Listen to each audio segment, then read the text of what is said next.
안녕하세요. 저는 서울에서 살고 있는 30대 평범한 직장인입니다. 어릴 때는 크면 무조건 독립해서 살아야지라는 생각을 했었는데요. 성인이 되어 혼자 살아보니 그게 꼭 좋은 것만은 아니더라고요. 특히나 저는 예비 시모의 지나친 집착으로 극심한 공포를 느껴야 했는데 혼자 살면서 겪은 일이라 완전히 잊기까지는 상당한 시간이 걸렸습니다. 처음에는 친엄마 이상으로 잘해주셔서 감사한 마음을 가졌으나 점점 정상이 아니라는 생각에 결국 파혼을 했어요. 파혼을 하는 그 과정 역시 쉽지 않았습니다. 그래서 이렇게 사연을 보내게 되었습니다. 그럼 저에게 어떤 일들이 일어났었고 예비 시모의 집착은 어떤 수준이었는지 지금부터 이야기를 시작해 보겠습니다. 저는 30이 다 되도록 제대로 된 연애도 못 해보고 살았어요. 아니, 일하며 살다 보니 연애에 대한 관심이 없었죠. 특히 부모님은 지방에서 사업하시고 저는 직장 때문에 서울에 올라와 혼자 살다 보니 하고 싶은 게 참 많더라고요. 회사 다니고 친구들 만나서 놀고 그리고 집에서 혼자 시간을 보내는 게 그렇게 좋았습니다. 진아야, 엄마 이번 주말에 서울 올라갈 건데 뭐 필요한 거 없어? 없어. 또 저번처럼 한 보따리 싸우지 말고 편하게 와. 알았지? 그래, 알았어. 아빠도 같이 와? 아니야, 그날은 엄마 혼자 갈 거야. 아빠 바쁘잖아. 알았어. 엄마는 주말에 제가 혼자 사는 집으로 자주 오셨습니다. 물론 평일에도 자주 오셨어요. 퇴근 후 집에 가서 보면 엄마가 와 계셔서 밥도 해주시고 청소도 다 해주실 때가 많았죠. 그런데 오시면 항상 하시는 말씀이 만나는 사람 없냐고 이 말씀을 많이 하셨는데 사실 연애에 딱히 관심도 없어서 누군가를 만나야겠다 싶은 생각은 안 들더라고요. 그러다 보니 엄마는 집에 오시면 선자리가 들어왔다며 좋은 사람이라니까 만나보라고 하셨습니다. 저는 그때마다 거절하곤 했는데 주변 친구들이 거의 다 결혼을 하다 보니 저도 결혼 생각이 조금씩 들긴 하더라고요.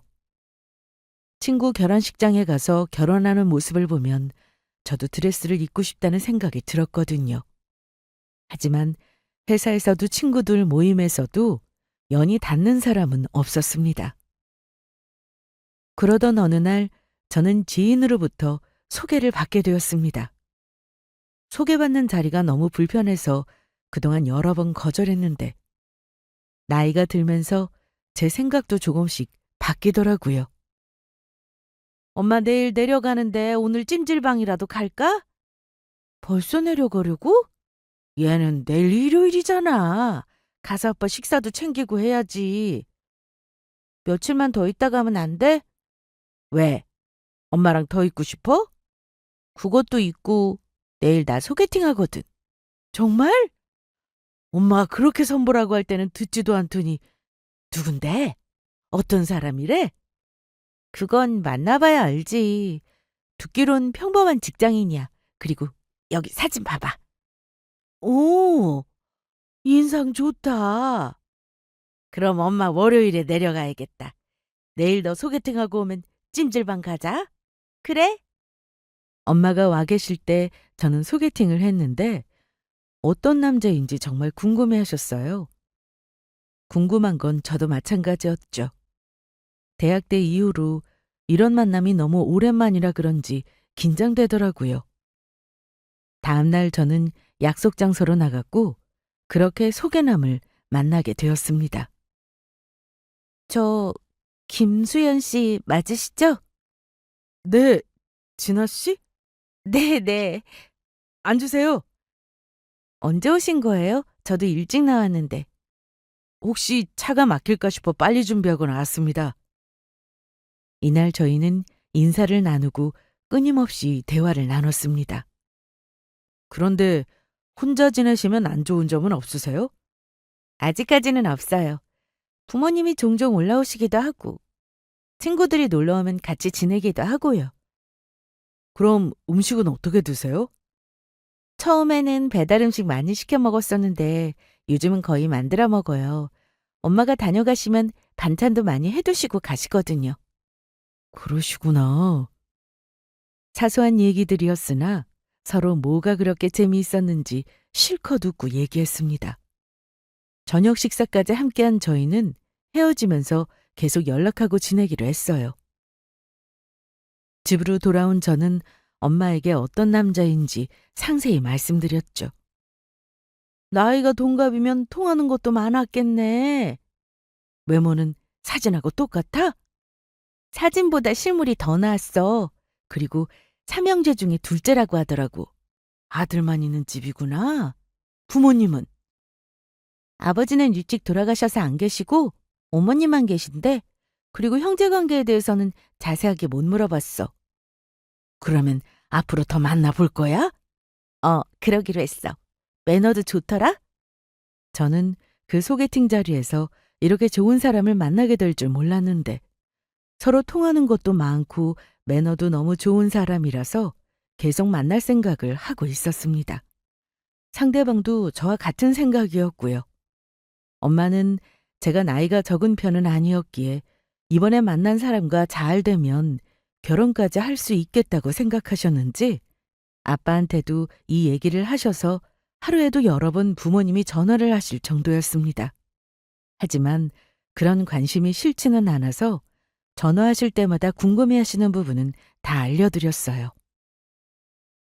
저와 소개팅한 상대는 어느새 저의 남자친구가 되었는데 첫 만남 때와 마찬가지로 한결같이 저에게 잘해주었습니다.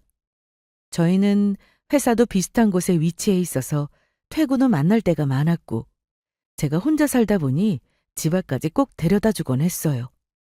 아, 벌써 다 왔네. 그런데 언제까지 이렇게 만나고 헤어져야 하냐? 매일 보는데 뭐. 내 말은 앞으로 출근도 같이 하고 퇴근도 같이 하고 싶다는 말이지. 남자친구는 데이트할 때마다 결혼이라는 말을 자주 꺼냈습니다.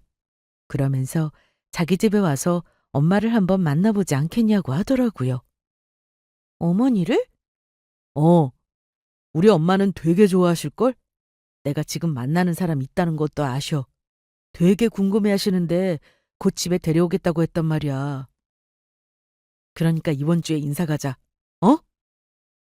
저도 결혼을 해야 한다면 지금 만나는 남자친구와 할 거라고 생각은 했으나 막상 집에 인사를 가자고 하니 부담이 좀 되더라고요.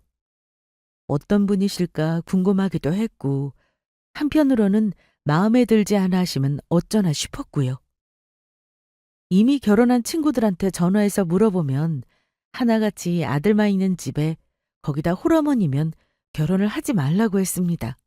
보나마나 고생한다면서요. 저도 들은 게 있어서 그게 무슨 말인지는 대충 알았지만 남자친구가 너무 좋았기 때문에 크게 문제가 될 거라고는 생각하지 않았습니다. 그날 이후로 남자친구는 계속해서 자기 집으로 인사를 가자는 말을 자주 했는데 그래서 퇴근 후 저녁에 잠깐 가보기로 했습니다. 저는 많이 긴장한 상태로 방문했는데 어머님은 아주 환한 표정으로 저를 반겨주셨습니다. 우리 수연이가 그렇게 예쁘다고 하던데 듣던 대로 아주 예쁘고 곱네. 감사합니다. 퇴근하고 바로 오느라 피곤하죠? 너무 불편하게 생각하지 말고 편하게 있어요. 저녁을 먹었다고 했으니 내가 차 준비해 올게요. 어머님은 제가 불편해할까 봐 편하게 있다 가라고 해주셨고 제가 생각했던 모습과는 전혀 달랐습니다. 차 들어요. 네, 잘 마실게요. 알겠지만 우리 집에 아들만 있어서 딸 있는 집이 얼마나 부러웠는지 몰라요. 사실 딸이 낳고 싶어서 셋째까지 낳았는데 셋째마저 아들이더라고요. 자식은 마음대로 되지 않는다더니 그 말이 딱이지 뭐예요. 난 진짜 나중에 며느리 들어오면 절대 시집살이 이런 거 안 시킬 거예요. 내가 딸이 없으니까 딸처럼 대해줄 거라고요. 첫인사를 하러 간 날 어머님은 저에게 정말 잘해주셨습니다. 우리 엄마 원래 우리한테는 다정한 분 아니셨는데. 정말? 얼마나 무뚝뚝하신데. 안 그러냐? 맞아. 이 정도면 엄마 돌변한 수준이지. 너희는 손님 앞에다 두고 말이 그게 뭐야? 교양 있게 좀 말해. 아무튼 딸처럼 생각할 테니까 너무 어려워 말고 앞으로도 자주 놀러 와요. 알았죠? 그런데 그때 갑자기 남자친구 동생이 웃으면서 이런 말을 하더라고요. 그런데 엄마, 그 말은 돌아가신 형수한테도 그랬잖아. 똑같이 말하네. 네? 돌아가신 형수요? 형수님이 계셨어요? 아, 그게 말이에요. 아니, 저기 그게 사고를 당해가지고 세상을 떴어요. 넌 뭐 좋은 얘기라고 그런 얘기를 해. 음. 암튼 다 옛날 일이니까 굳이 할 필요도 없고 좋은 얘기만 해요. 알았죠? 뭔가 찜찜하긴 했으나 어머님은 계속해서 말씀도 재미나게 하시고 기분 좋게 인사를 드리고 나왔습니다. 오늘 많이 불편했어? 아니, 생각보다 불편하지는 않았어. 그런데 자기야, 아까 그 얘기 말이야. 돌아가신 형수. 어? 아, 그 얘기는 나도 자세히 몰라. 그냥 교통사고를 당했다고만 들었어. 그렇구나. 그럼 자기 형은? 형은 지금 뭐하고 사는지 모르겠네. 형수 일로 형이 거의 집에 안 왔거든. 우리 집이 원래 서로 연락 자주 하고 그런 집은 또 아니고. 암튼 좀 그래. 네가 이해해줘. 사연 없는 집이 어디 있겠나 싶어서 저는 더 물어보진 않았습니다. 하지만 궁금하긴 했어요. 그래도 말하기 불편해 보여서 나중에 기회 되면 자연스레 알게 되겠지 싶었습니다. 남자친구네 집에 인사를 드리고 난 이후로 저는 자주 찾아갔습니다. 어머님의 음식을 해두었다며 저녁을 먹으러 오라고 연락을 자주 하셨거든요. 그러면 퇴근 후 남자친구를 만나 함께 집에 찾아갔고 즐겁게 시간을 보내다 왔어요. 그러다 보니 어머님과도 사이가 정말 가까워졌습니다. 첫 만남부터 불편한 것도 사실 없었지만 금방 친한 사이가 되었네요. 그리고 어머님은 회사 근처를 지나간다면서 저한테 잠깐 내려오라고 하셔서 커피를 주고 가시거나 예뻐서 샀다며 머리핀을 선물로 주고 가시기도 했어요. 저는 받기에 부담스러운 선물이 아니어서 좋았고 저를 정말 딸처럼 생각해 주시는 것 같아 감사했습니다. 몇 달 뒤 저희는 본격적으로 결혼 얘기를 하게 되었습니다. 서로의 의견을 존중하다 보니 다투는 일도 없었고 특히 어머님은 뭐든 다 해주시려고 하셨습니다.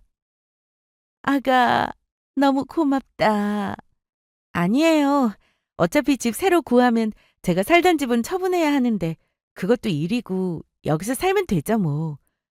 그래도 아들 가진 엄마로서 집 한 채는 해줘야 하는 건데. 괜찮아요. 저나 수연 씨나 결혼할 때 서로 집안에 손 벌리지 않기로 했는걸요. 어쩜 이렇게 복다이가 들어왔을까? 신혼집은 제가 살던 집으로 대신하기로 했습니다. 20평대로 크지는 않았지만 둘이 살기에는 딱 좋았어요. 남자친구나 저나 서로 모아놓은 돈으로 신혼집을 새로 구할 수도 있었으나 굳이 그럴 필요를 느끼지 못했습니다. 저는 살던 집이니 더 편하고 좋았고요.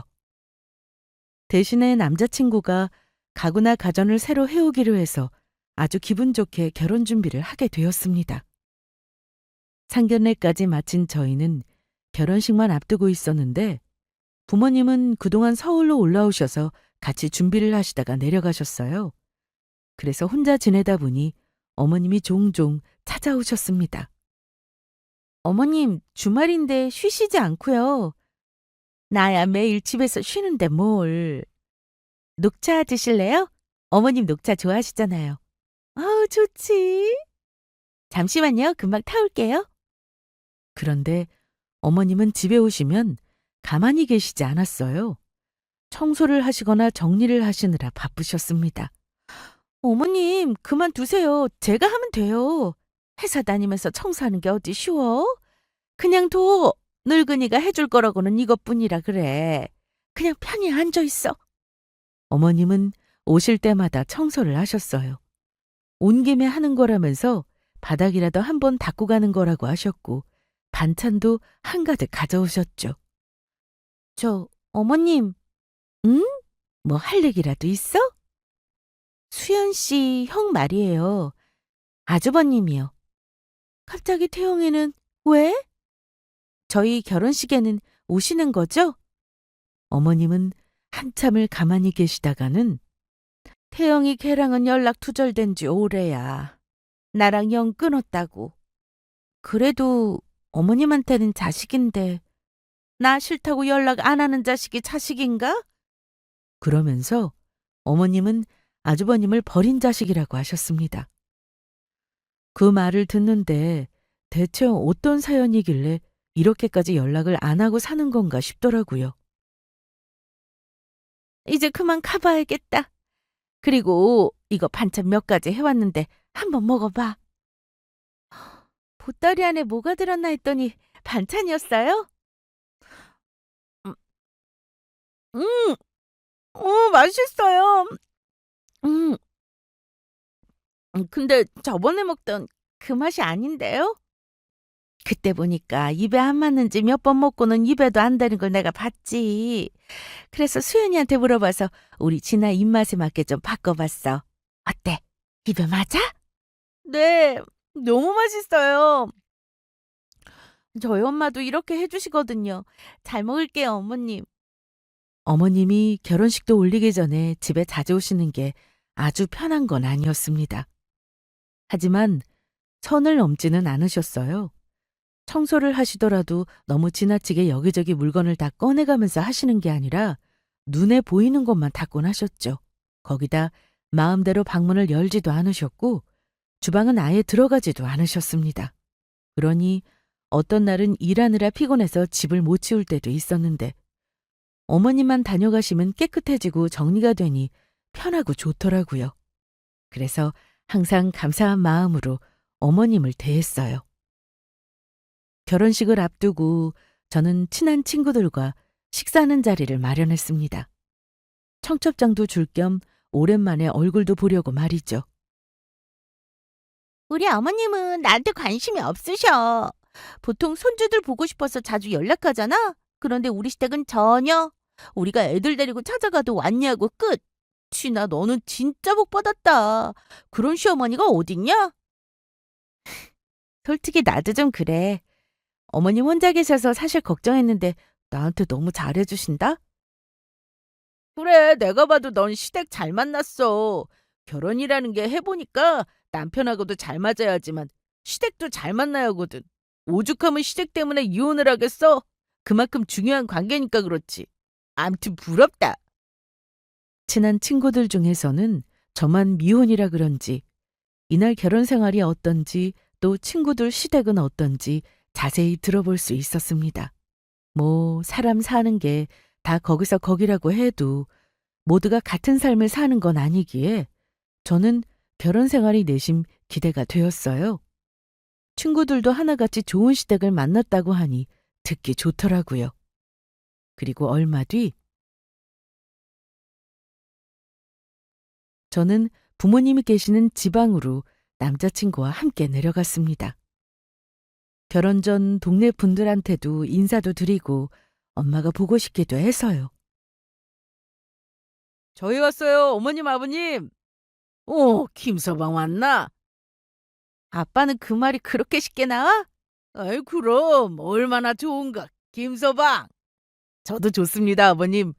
그리고 제가 아버님 드리려고 양주 가져왔는데 저녁에 한 잔 어떠세요? 아, 좋지, 좋아. 여보, 이따가 안주 좀 만들어줘요. 저희 아빠는 남자친구를 정말 마음에 들어 하셨어요. 저한테는 오빠가 한 명 있었는데 오빠까지 셋이 만나기만 하면 술판이 벌어졌습니다. 그리고 진아야, 엄마하고 얘기는 끝냈는데 성동구에는 그 빌딩 말이다. 그게 왜요? 결혼하면 이제 네가 관리해. 오빠 줄 거 아니었어요? 우진이는 아빠랑 같이 사업하고 있잖아. 아빠는 갑자기 빌딩 얘기를 하셨어요.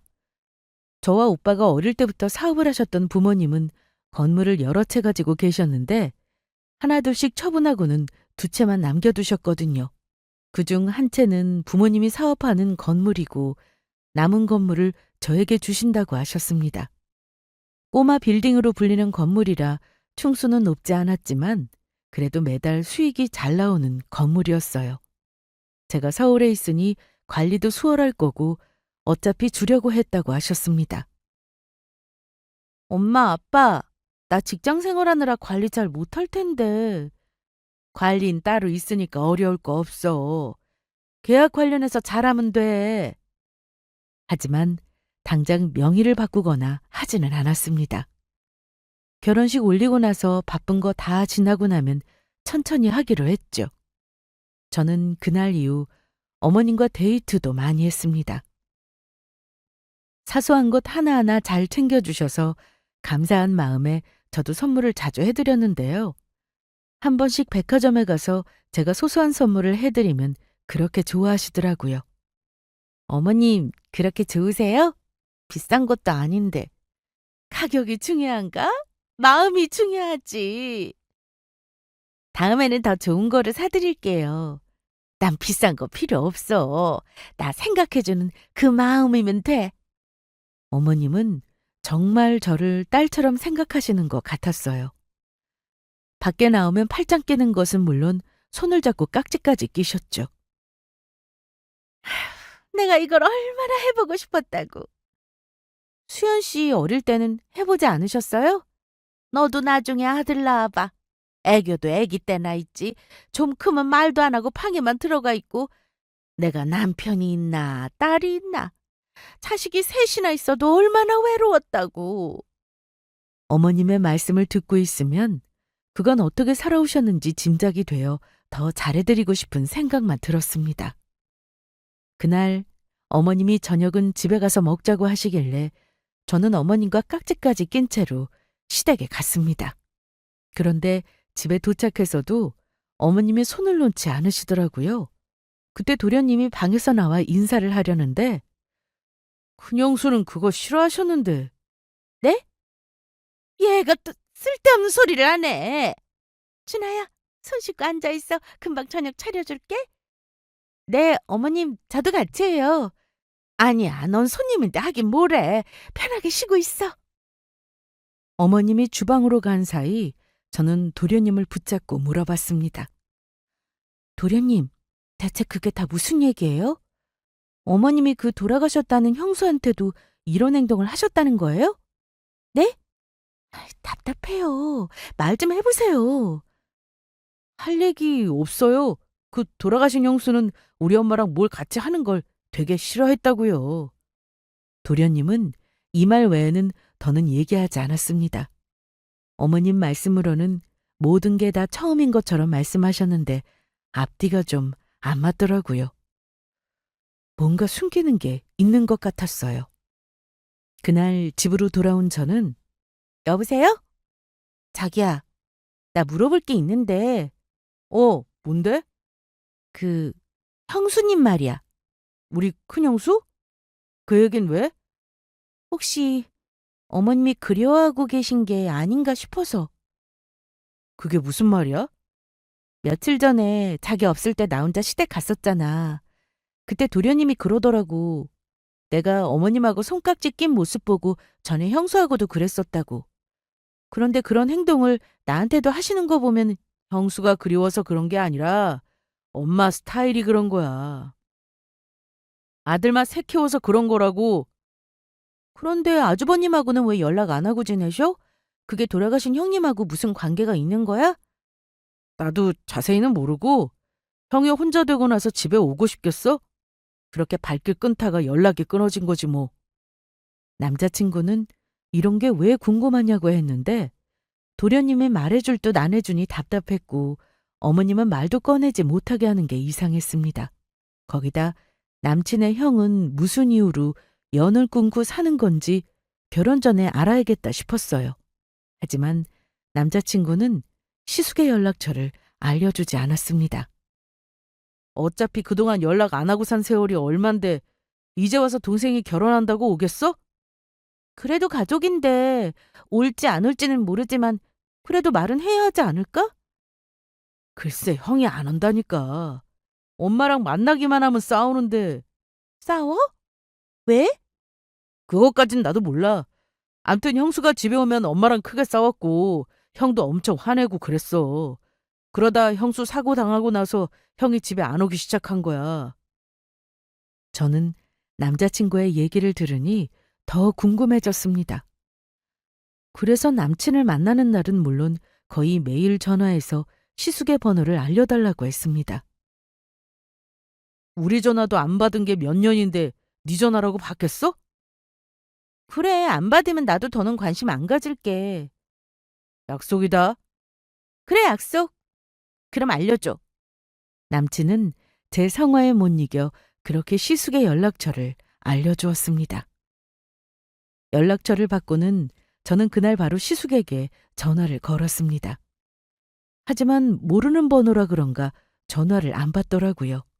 연달아 계속 전화를 걸었지만 역시 받지 않았습니다. 그래서 전화를 끊고는 문자를 하나 남겼어요. 결혼하면 저에게는 아주버님이 될 사람이니 인사드리고 싶어 연락했다고 하면서 전화를 달라고 말이죠. 그런데 며칠이 지나서도 답장은 오지 않았습니다. 혹시나 번호가 바뀐 것일 수도 있고 혹은 제가 누군지도 밝혔으니 저와도 연락하고 싶지 않은 건가 싶었죠. 그래서 이대로 시숙과 연락하는 것을 포기해야 하나 싶었는데 일주일 뒤 드디어 답장이 왔습니다. 연락하지 말라는 답장이었죠. 일단 시숙의 번호는 맞다는 건데 그래도 어떻게든 전화통화는 해보고 싶어서 다시 한번 전화를 걸어봤습니다. 여보세요? 저 수연 씨하고 결혼할 사람인데요. 여보세요? 네, 안녕하세요. 저 만나 뵙고 인사드리고 싶은데 시간 좀 내주실 수 없을까요? 왜 그러시는데요? 전 결혼식에 참석할 일 없습니다. 저희 결혼식에 안 오셔도 되는데 궁금한 점도 있고 그래도 저한테는 아주버님이 되시니 한 번은 만나 뵙고 싶어요. 안 될까요? 그날 시숙은 어떻게든 전화를 끊으려 했고 저와 만나는 그 자체도 싫다고 딱 잘라 거절했습니다. 하지만 찜찜한 그 기분을 지울 수가 없어 어떻게 해서든 꼭 만나보고 싶더라고요. 어머님이 저한테 그동안 이런 행동을 하셨는데 도련님이 그러시더라고요. 돌아가신 형수한테도 똑같이 했다고요. 뭐요? 그런 일을 겪어놓고도 또 그랬단 말이에요? 시숙은 이때부터 말문이 터진 사람처럼 과거 일을 말하기 시작했습니다. 하지만 더 자세한 얘기는 전화통화로는 부족했어요. 그래서 저는 시숙과 따로 날을 잡아 만나기로 했습니다. 며칠 뒤 그날이 되었고 집을 나서려는데 연락도 없이 시모가 찾아왔습니다. 어머님, 연락도 없이 어쩐 일이세요? 어디 가는 길이야? 네, 저 약속 있어서요. 그래. 그럼 어쩔 수 없지. 다음에 와야겠구나. 네, 다음에는 전화 주세요. 제가 오늘처럼 약속이 있으면 그냥 가셔야 하잖아요. 그래, 그럼. 저는 어머님께 택시를 잡아드리고는 급하게 약속 장소로 갔습니다. 그리고 시숙을 드디어 만났습니다. 시숙은 저를 보자마자 자리에서 일어나 고개를 숙이고는 인사를 했는데요. 안녕하세요. 네, 저 송진아입니다. 네, 앉으세요. 나와주셔서 감사해요. 아닙니다. 수연이랑 결혼하신다니 일단 축하드립니다. 네, 저 궁금한 게 있는데 왜 어머님하고 연락 안 하고 지내세요? 그날 전화로도 말씀드렸는데 일단 저희 어머니와 저는 성격이 맞지 않아요. 거기다 지연이를 정말 힘들게 해서 시숙은 제 앞에서 눈물을 보였습니다. 과거가 떠올랐는지 너무 슬프게 우셨죠. 그래서 저는 조용히 기다렸습니다. 죄송합니다. 아니에요. 괜찮아요. 그런데 지연이라는 분 혹시 그 돌아가신 맞아요. 제 아내예요. 우리 지연이가 저랑 결혼할 때 엄마가 그렇게 잘해주셨거든요. 시숙의 얘기를 들어보니 어머님은 과거 돌아가신 그 형수라는 분한테도 저한테 한 것처럼 똑같이 행동했다고 하셨습니다. 그래서 제가 같이 얘기하니까 시숙이 많이 놀라는 눈치였어요. 저는 어머님이 딸이 없어서 그러신가 보다 하고 기분 좋게 넘어갔는데 우리 지연이도 그랬어요. 엄마가 잘해주니까 더 잘하고 싶다면서 본가 가면 알아서 집안일도 하고 그랬죠. 그런데 이게 정도가 심해지더라고요. 결혼하고 며느리가 되니 전하고 달라진 거죠. 저희 집 앞에 볼 일도 없었으면서 지나가는 길이라고 하면서 잠깐 얼굴 보게 내려오라고 하고 저희 둘 다 맞벌이였는데 일하는 거 알면서 하루에도 10번 넘게 전화하는 건 기본이었고요. 제가 이걸 처음에는 몰랐어요. 지연이가 힘들어하는 거 보고 시집살이를 할 거라고는 예상을 못했죠. 결혼 전에 엄마가 그렇게 잘해주는 걸 제 눈으로도 봤으니까요. 그럼 다 알고 나서는 어떻게 하셨어요? 제가 다 알고 났을 때는 이미 늦었을 때였어요. 이미 지연이가 많이 아픈 상태였고 스트레스가 극심해서 얼마 안 가 세상을 떠났어요. 어머님은 사고라고 하셨는데 수연 씨도 그랬고 또 도련님도 그렇게 알고 있고요. 제가 그 집에 떠들어봐야 누가 듣겠어요. 지연이가 견디다 못해 마지막으로 엄마한테 큰 소리를 한번 냈는데 그걸 가지고 동생들이 엄마한테 대든다고 생각한 거죠. 그러니 형수가 당했다고 생각하는 게 아니라 두 사람이 사이가 안 좋다고만 생각하고 있을 거예요. 저는 시숙의 얘기를 듣고 소름이 돋았습니다. 어머님이 말씀하신 내용과 너무나도 달랐기 때문이었죠. 거기다 과거 그 죽은 형수한테 했던 행동들을 저한테도 하고 있다는 걸 알게 되니 무섭기까지 했어요. 시숙은 마지막으로 이런 얘기까지 해주었습니다. 아무리 형제라고 해도 뼛속 깊이 내 동생들을 알 수는 없어요. 물론 수연이나 정연이 둘 다 착한 동생들이지만 엄마하고 거리 두지 않으면 결혼해서 결코 행복할 수 없을 거예요. 우리 지연이 그렇게 힘들게 해놓고 그쪽한테 똑같이 또 그러고 있다고 하니까 이 말 해주고 싶어서 나온 거예요. 또 괜한 사람 잡을까 싶어서요.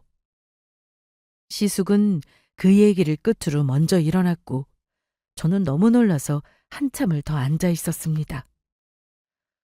왜 그동안 시숙이 시댁과 연락을 끊었는지 그리고 도련님이 죽은 형수 얘기를 꺼낼 때마다 어머님이 그렇게 말을 못하게 했는지 이제서야 이해가 되었습니다.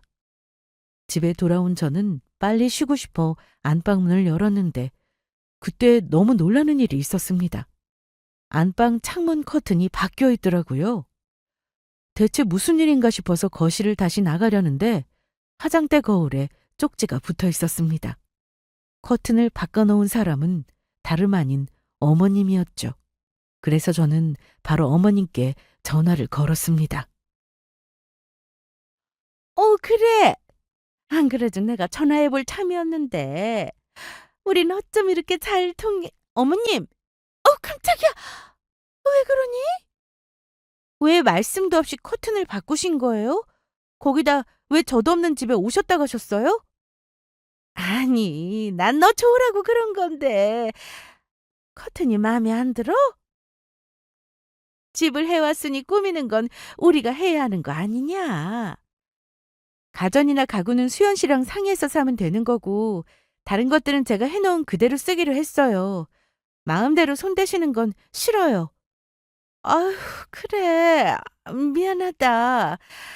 내가 거기까지 생각 못했구나. 그래, 그럼 내가 내일 가서라도 원래대로 바꿔놓으마. 그럼 되겠어? 아니요. 제가 할 테니까 그냥 두세요. 그럼 저 오늘 너무 피곤해서 그만 끊을게요. 예전 같으면 어머님의 이런 행동에 감사하다고 했겠지만 시숙에게서 모든 얘기를 듣고 나니 어머님은 저를 사랑으로 대해주시는 게 아니라 집착이라 느껴졌습니다. 제가 하루 종일 뭐하고 지냈는지, 뭘 먹었는지 다 알고 싶어 하시는 분이었거든요. 거기다 마음대로 집에 들어와 손을 대기까지 하니 이제는 선을 넘는다는 생각이 들었습니다. 그날 이후 어머님은 제 앞에서 행동을 조심하는 게 눈에 보였는데 저는 그조차도 싫었습니다. 보통 저희 집에 오시면 벨을 누르시거나 저에게 전화를 하셔서 문을 열어달라고 하시거든요. 그런데 현관 앞에 그냥 서 계시더라고요. 어머, 깜짝이야. 어머님, 왜 여기 서 계시는 거예요? 아직 퇴근 전이라 집에 없을 것 같아서 그냥 기다렸지. 그럼 전화를 하시지 그러셨어요. 얼마나 기다리신 거예요? 얼마 안 됐어. 이것만 전해주고 가려고. 네, 잘 먹을게요. 그리고 앞으로는 전화 주세요. 그냥 기다리지 마시고요. 그래, 알았다. 그럼 가보마. 그런데 이날 어머님이 현관 앞에서 주신 반찬을 들고 집에 들어갔는데 어머님은 분명 제가 올 때까지 밖에서 기다렸다고 하셨으나 그게 아니었습니다. 집 안에 들어왔다가 제가 퇴근해서 집에 올 시간에 맞춰 문 앞에서 기다리고 있는 척을 하고 있었던 겁니다. 아침에 제가 급하게 나오느라 욕실 앞 러그가 접힌 것도 못 펴고 나왔는데 그게 반듯하게 펴져 있더라고요. 그뿐만 아니라 게스트에 있던 물컵도 설거지되어 있었습니다. 너무 무서워서 이대로는 안 되겠다 싶어 남자친구에게 전화를 걸었어요. 어디야? 나 이제 집에 거의 도착했어. 왜? 나 보고 싶어서? 지금 갈까? 아니, 그게 아니라, 그래. 이쪽으로 와. 할 말도 있고. 알았어. 금방 갈게. 기다려. 저는 외투를 다시 입고는 밖으로 나갔습니다. 그리고 얼마 뒤 남자친구를 만났죠. 왜 나와 있어? 집에서 기다리지. 너, 내가 묻는 말에 똑바로 말해줘. 알았지? 어? 알았어. 무슨 얘긴데 그래? 돌아가셨다는 형님 말이야. 또 형수 얘기야? 왜 자꾸 그 얘기를 궁금해하는데? 형수가 우리 엄마한테도 잘못했어. 집에 와서 엄마한테 소리 지르고 하는 걸 내가 봤다고. 그리고 세상 떠나니까 엄마도 마음이 안 좋겠지. 그래서 얘기 꺼내지 못하게 하는 거고. 나 얼마 전에 아주버님 만났어. 뭐? 우리 형을 만났다고? 그래. 그래서 그때 무슨 일이 있었는지 다 들었어. 그런데 어떻게 넌 모를 수가 있어? 무슨 얘기야? 알아듣게 말해. 남자친구는 전혀 모르고 있는 것 같아 제가 들은 얘기를 다 해주었습니다. 하지만 쉽게 믿지 않더라고요. 나도 안 믿어지는데 너는 더 그러겠지. 그런데 그게 다 사실이야. 형님은 스트레스를 너무 심하게 받아서 위험을 달고 사셨대. 그러다 위암으로 결국 죽게 된 거고. 가족력도 없고 결혼 전에 그렇게 건강했던 사람이었다는데 아주버님도 그 때문에 어머님하고 연 끊고 사시는 거고. 분명히 사고라고 했는데. 사고라는 말을 누구한테 들었어? 엄마한테. 형하고는 얘기 안 하고 지낸 거야? 그게 내가 형수를 마지막으로 본 날이 우리 엄마랑 싸우던 때였어. 평소랑 다르게 그날은 집에 와서 막 소리를 지르더라고. 제발 그만해라 하면서. 그런데 우리 엄마가 형수한테 정말 잘했거든. 너한테 하는 것처럼. 그러니 나나 정연이가 보기엔 형수가 왜 저러나 싶었던 거야. 그래도 시어머니인데 저러는 건 버릇 없는 거 아닌가 싶었고. 그래서 형한테도 좀 못하게 한 거라고 그랬는데 형이 우리하고 말도 안 하려고 하더라고. 나 너무 소름 돋아. 그런데 너도 봤잖아. 우리 엄마가 너한테 진심으로 대하는 거. 나도 그렇게 생각했었어. 그런데 어머님이 나 없을 때 오셔서 커튼 마음대로 바꿔놓고 가시고 아까도 내가 올 때까지 현관 앞에서 기다리셨다고 하는데 집에 들어가 보니까 이미 빈집에 계셨다 나온 거였어. 그건 엄마가 너 챙겨주고 싶어서 그런 거 아닐까? 네가 너무 예민하게 받아들이는 것 같아. 남편은 심각성을 전혀 모르고 있는 듯 했습니다. 저는 무서웠어요. 결혼 후 어머님이 저한테도 그렇게 하시면 어쩌나 싶었죠. 설마 아니겠지 하는 마음으로 결혼했다가 평생을 후회하며 살고 싶지 않았습니다. 그래서 이 결혼을 진지하게 다시 생각해 보기로 했죠. 그 전에 어머님을 따로 만나 과거에 대해 얘기를 나눠보고 싶었습니다. 어머님은 뭐라고 하실지 궁금했어요. 저는 더 시간을 끌고 싶지 않아서 다음날 퇴근길에 어머니께 전화를 걸었어요. 친아야! 어머님, 지금 시간 되세요? 지금? 나야 남는 게 시간이지 뭐. 그럼 제가 근처로 갈게요. 아니야, 너 힘들 텐데 내가 너네 집으로 가마. 저는 혹시나 먼저 오셔서 집에 들어가 계실까봐 일부러 집에 거의 도착했을 때 전화를 드렸어요.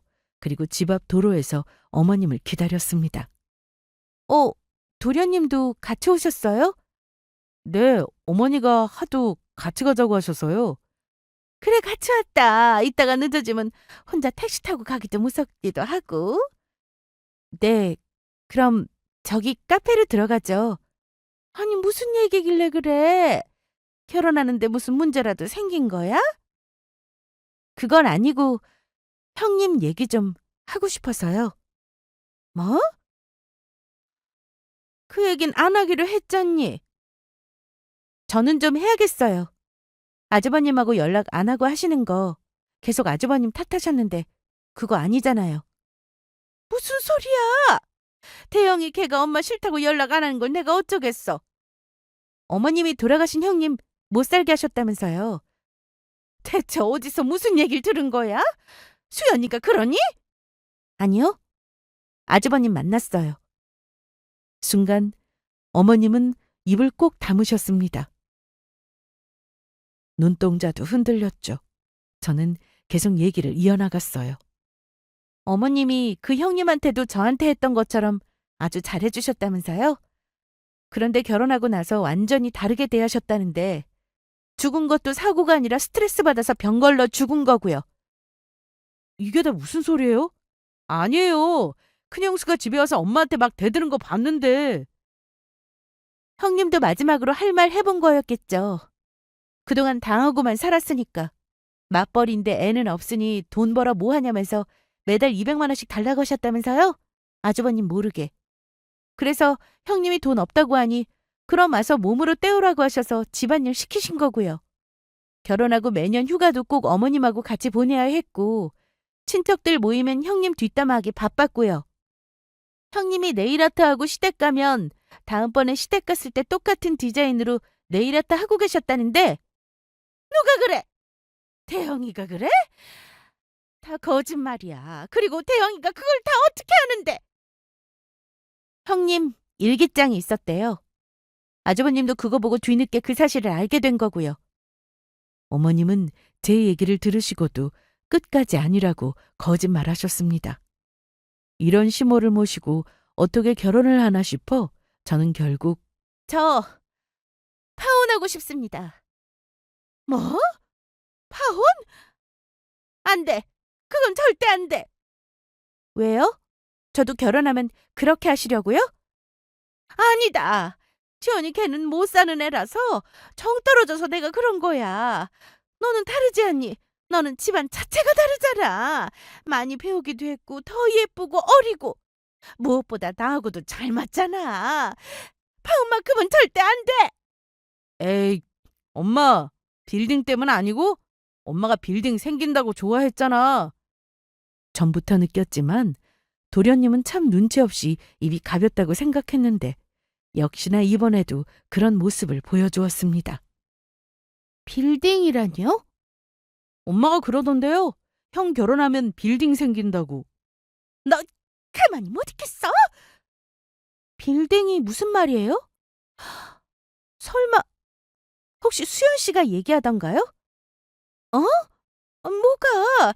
난 도통 무슨 말인지 모르겠는데. 됐고요. 저 수연 씨한테도 파혼 얘기 할 테니까 그렇게 아세요. 먼저 일어날게요. 그리고 혹시라도 저 모르게 집에 오시는 일은 없었으면 합니다.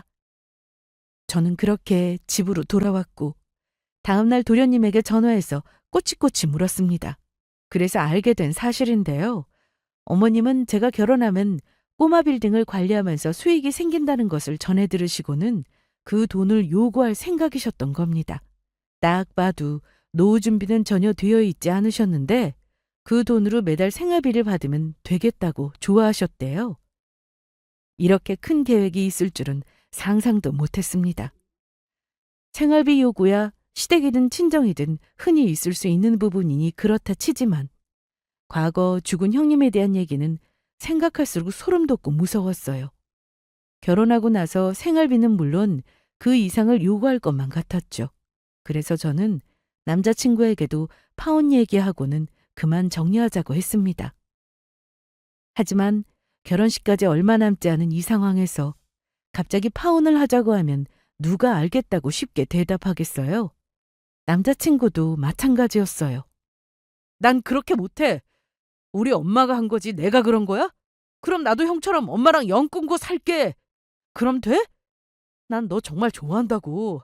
너 없이는 못 산다니까. 미안해. 난 이 결혼 못하겠어.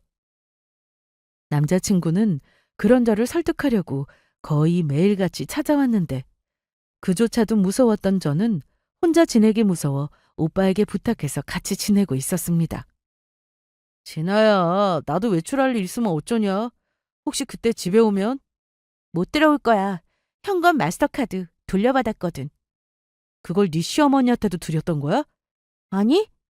수연이한테만 줬는데 어머님이 그걸 가지고 나 없을 때 왔다 갔다 하신 모양이야. 이제 그 카드도 없으니까 못 오실 거야. 저는 파혼을 통보한 뒤 하나둘씩 결혼 준비했던 것들을 정리하고 있었습니다. 남자친구도 이제는 어느 정도 받아들이더라고요.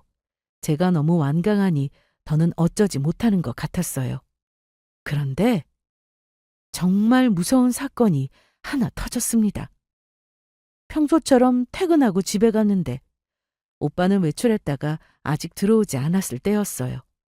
친구들을 만난다며 좀 늦을 거라고 해서 문 꼭 잠그고 씻고 자려고 누웠죠. 그런데 누군가 자꾸 저를 쳐다보는 기분이 드는 거예요. 그동안 너무 스트레스를 받았나 보다 하고 잠을 청하려는데 그때 옷장문이 끼익 하면서 아주 천천히 문이 열렸습니다. 그래서 아까 옷을 넣고 덜 닫은 건가 싶어 일어났는데 글쎄 옷장 안에서 어머님이 나오시더라고요.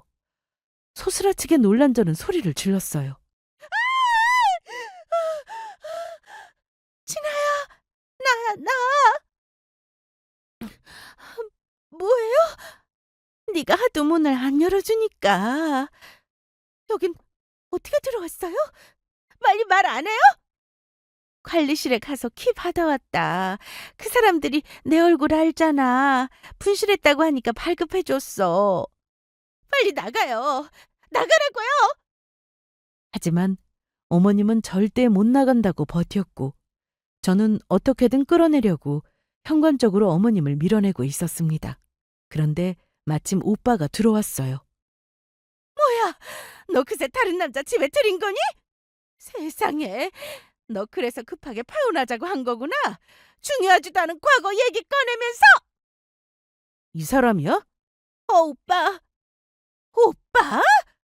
아이고, 좀 있는 집 자식이라 가정교육은 제대로 받은 줄 알았더니. 여보세요? 경찰서죠? 그래, 신고해. 누가 잘못했나 보자. 너 제대로 파혼도 안 해놓고 다른 남자 만나면 어떻게 되는지 내가 보여주마. 오빠예요. 제 친오빠라고요. 뭐라고? 상견례 때 오빠는 참석하지 않았기에 두 사람은 이날 처음 봤는데요. 어머님이 저와 오빠 사이를 의심하길래 제가 정확하게 말씀드렸습니다. 몇 분 뒤 경찰이 도착했고 저희는 주거 침입으로 어머님을 신고한다고 말씀드렸어요. 주거 침입이라뇨? 제 며느리 집에 왔는데 주거 침입이 말이나 됩니까? 자, 보세요. 여기 카드키도 가지고 있다고요. 이거 제가 드린 거 아니에요. 관리소 가서 마음대로 발급받은 거예요. 일단 경찰서로 가셔야 합니다. 같이 가시죠. 내가 왜 그런 곳을 가요? 잘못한 것도 없는데. 어머님은 계속해서 저를 쳐다봤지만 저는 고개를 돌렸습니다. 그랬더니 경찰선에 끌려가다가 뿌리치고 제 앞에 와서는 진아야, 안 되겠니? 우리 아들하고 결혼하는 거 안 되겠어? 내가 아들한테 나랑 연 끊고 산다고 말해보라고 했는데 그 말 못 들었어? 그럼 수연 씨 생각이 아니었다는 거네요? 그것마저 어머님이 뒤에서 그렇게 하라고 시킨 거였어요? 기가 막히네 정말. 내가 믿을 사람이 누가 있어. 태영이는 나 싫다고 연락 끊고 살지. 막내 정연이는 만나는 사람도 없고 놀지. 믿을 거라고는 너랑 우리 수연이 뿐인데. 응? 그게 아니라 제가 받을 빌딩에서 나올 돈이 필요하신 거잖아요. 됐고 빨리 나가요. 신고한 사람도 경찰서에 동행해야 한다고 해서 저와 오빠도 함께 경찰서로 갔습니다. 이 일로 한바탕 시끄러웠어요. 앞집은 물론 아래층 위층까지 나와서 시끄러웠죠. 경찰서로 간 저희는 거기서 남자친구도 만났는데 자기 엄마의 행동이 도가 지나치다는 걸 알게 되자 더는 저에게 매달리지 못했습니다. 그리고는 경찰서에서 어머님을 원망하더라고요. 형도 모자라서 내 인생까지 망치는 거야? 다음은 누구야? 정연이야? 어? 네가 지난 마음 좀 돌려봐. 어? 나랑 연락 안 하고 산다고 하면 되잖아. 다 끝났어. 누가 이런 엄마가 있는 집에 시집을 오는데? 저는 그날 이후로 그 집을 팔아버리고 다른 곳으로 이사 갔습니다. 회사야 옮길 수 없으니 그냥 다니고는 있는데 다행히 회사로 모자가 찾아오는 일은 없었어요. 물론 남자친구는 정상이었을지 모릅니다. 하지만 파혼 얘기가 나오는 마당에 끝까지 본인 엄마가 시키는 대로 행동하는 모습을 보면 제 인생을 함께할 만한 사람은 아니라는 생각이 들었네요. 저는 그렇게 무사히 파혼을 했고 결혼 준비를 하면서 계약했던 것들은 전 남친이 알아서 해결하게 되었습니다. 너무 과도한 친절은 때로는 독이 될 수 있다는 것을 깨달았는데요. 그래서 저는 아직도 사람을 쉽게 만나지 못하고 있습니다. 하지만 언젠가 저와 잘 맞는 짝을 만날 수 있겠죠? 저의 사연은 여기까지입니다. 긴 얘기를 들어주셔서 감사드리고 좋은 소식으로 사연을 보내는 날이 왔으면 좋겠네요.